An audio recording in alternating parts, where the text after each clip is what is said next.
Darkness filled his universe. Kratos fought to move. Limbs refused him. A cry built within his throat, only to die in a bloody gurgle. Then he felt tingling across his legs. The feathery touches turned to stabbing pain that gave him hope that he still lived. Then those touches worked to his thighs and his chest and across his face. He blinked open one eye and saw, just before blood blinded him, the dark hands of Hades rising from the stone flooring beneath him, to engulf him and begin gouging into his inert flesh. Wisps of midnight fog touched his arms and legs, burned like fire, then tightened like chains on his appendages. More of the smoky tendrils rose from around him and began beneath him, clutching his body. Where he lay, stone began to dissolve, allowing the hands to pull him downward. He screamed, but no words came from his lips as the pavement beneath him began to collapse. Even as he fell into the dark portal of Hades, the black tendrils gripped him more firmly and extracted an infinite amount of agony from him.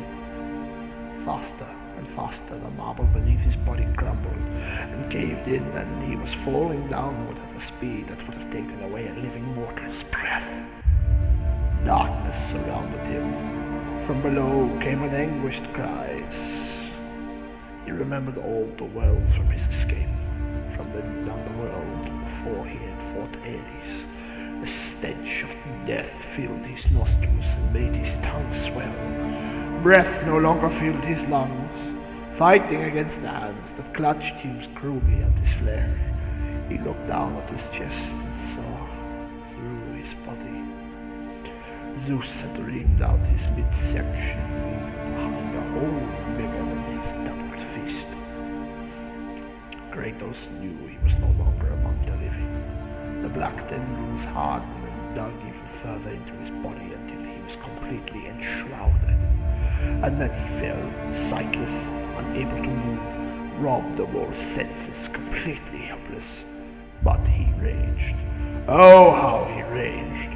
His body might have been stolen from him, but his mind fought against the injustice. Giving in easily was not locked in any fiber of his being. Even as he fell, he vowed vengeance on Zeus and everyone and the very pillars of Olympus. His wrath spilled over, and suddenly he was no longer encased in the blackness, but dangling above a fiery pit. He'd seared him and caused sweat, intermingled with blood, to drip from his flesh. Groping hands, now flaming, held him, limbs outstretched in midair. Every move sent new lances of pain into his body, but still he fought against the restraints. Pain gave him focus for his rage. And then the rage was replaced by hollowness. His wife stood before him, imploring him, only to fade and be replaced by his dear daughter. The physical torture meant nothing to him, but this, the nightmares Athena and Zeus had promised to eradicate, remained even in death.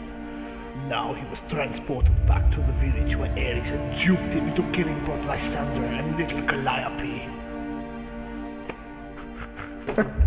So stupid!